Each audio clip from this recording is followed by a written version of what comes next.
Lovely to see you again, Lovely my to see friend. you too. How are you? Congratulations on this, your first foray into the Marvel universe. It certainly is. Were you particularly invested in the whole franchise before that particular universe? Well, as an audience, yeah. I loved watching them, but I wasn't big on comics when I was growing up. And I think the first sort of superhero I got into was actually DC one. It was Batman. If I say it quietly, no one will hear, right? No, of course they DC won't. Batman. I think, and most I remember of my year at school were really enthralled to Michael Keaton's Batman. That was kind of my first, like, wow, yeah. Which kind of dates me, because my Batman was clearly many years before that, right? It's like everyone has their Marvel, everyone has their Doctor Who. It does. It puts us all in our kind of chronology, doesn't it? It really does. I mean, Doctor Strange, they say, less cosmic, you know, the likes of Thor, etc. Yes. And sort of more supernatural, if you like. Was that the appeal? The appeal was twofold. One was sort of going.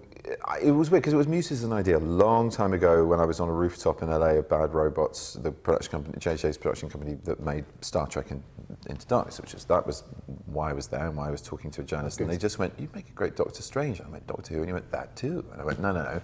Who is this character, Doctor Strange? And I then looked at the comics and thought, whoa, okay, I mean, they're really out there and very of their era, this moment in especially sort of West Coast American culture where Eastern mysticism met the West for the first time, and kind of that era. And I was sort of like, well, this is an interesting character, and then I just heard the rumblings that he was going to be part of this new wave, a new chapter of the MCU. Met with Kevin Feige, who pitched the idea of him, and this was a couple of years later, and I got really excited. I thought, yes, this is quite a strange and interesting and different direction for them to go in, no pun intended, and it really was. It really was. It was like they were very excited about the prospect of you being in the role. You know, obviously, moved having seen it, you could possibly be the only person you could imagine ever playing it, because the character itself was a long time in development before they were brave enough to actually bring Doctor Strange back into the fold. Yes, he was. I think, I don't know about all the machinations. I just know that Kevin Feige does it with a lot of superfan love, and that sort of permeates every aspect. And you work hard, they're long hours, but my goodness, it's good fun. That's hugely infectious, isn't it, when you've got that enthusiasm around you? It really is, and to have that much kind of faith put in you, of course it makes you kind of tighten a little bit. You know you've got the responsibility to try and deliver, but you have the best people in the world working for you. You know, no hardship is really taken. It's just applying yourself and going, yeah, okay, I'll throw myself around and do those press-ups and keep working the script and talking through shots. Some are very complicated, sort of technically, to master. And we had, partly again because of my fault and their generosity in rescheduling, usually they have about a year's turnaround between production and what's the word? Not opening, putting the show on, whatever that word is in cinema language. God, I can't even think. Between basically the film opening and when they do the last shot to finish all those incredible worlds of special effects that they create in post. They had 6 months. So a lot of edit and a lot of sort of approvals were happening during our making of the film, which was a sort of double workload for Scott Derrickson, so hats off to him. And he was the final year as well when I met him and he pitched the character arc, because basically, did I ache to be a super? No, I really didn't. I mean, that's my next point. Yeah. I just, as an actor, it's something on a scale I've never done before, but unless the material was going to be a challenge or interesting, I wouldn't have bit. And the minute Scott said, this is, and described and pitched the character arc to me in the film, I thought, yeah, no, that's going to be great fun for me to do. And he's much more cerebral, isn't he, than your average superhero? I don't know. People say this, but there are some very. I think most superheroes are pretty smart. And what is, cerebral? It comes in many packages, doesn't it? You can be a presenter and be smart. You can be a neurosurgeon and be smart. Yeah. We're going to have to lose that in the end. No one's going to buy that. No, but seriously, it's just intelligence manifests in very different ways. And yes, this guy is a neurosurgeon, but he's incredibly blind to the gilded cage that his materialism and self-serving careerism has brought him. And it's only really when he has a cataclysmic car accident that he's asked to question who he is and try and redefine that. And that's by losing everything that he had. So that's, not that smart, I guess. Tell us about the physical side of it as well. You mentioned throwing in the old press up there. There's a lot more to it than that. Kung Fu, yes. I've been told. Yes. And clearly you can see it. A little bit of that, yes. And amongst the special effects, you can see my limbs flailing around in an attempt to look fightery.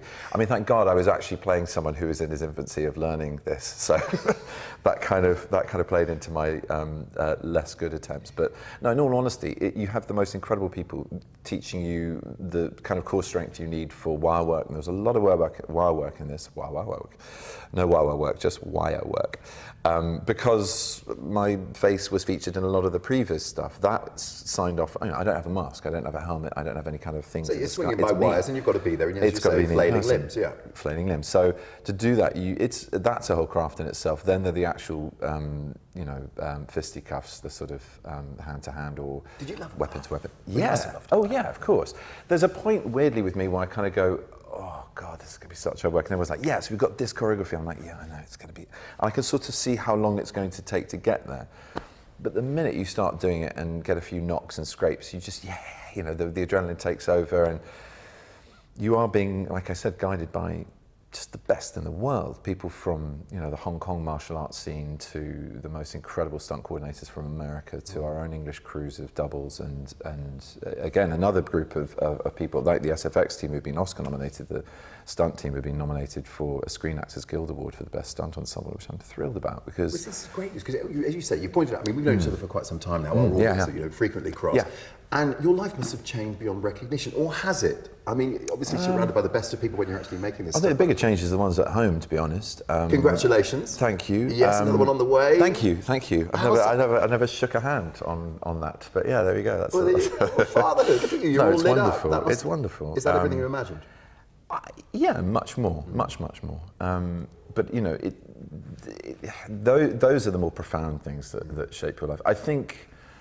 Yeah, of course, the fame that certain gigs bring you can alter the circumstances as well, and affects family, obviously. But I would say I'm very lucky that this came to me over a long period. It wasn't the first job I ever got that catapulted me into the limelight in such a spectacular way that Sherlock and then this and other things as well have done. And I'm very grateful for that, for the simple reason that it means I have a lot of sort of, what's the word I'm searching for? Well, they're almost like foundations, I suppose, of things I go back to kind of ground my reality, which are to do with family and friends and people who've known me much longer than anyone has through my fame. And so it's a constant reality check for me. And I get ribbed and I get brought down to earth. I'm sure you do. Well, it's that British thing, isn't it?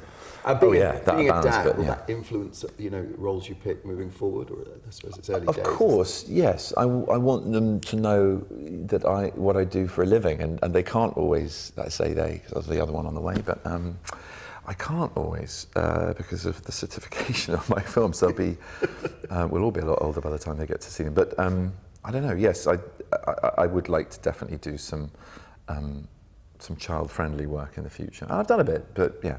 There might be a little bit more of that.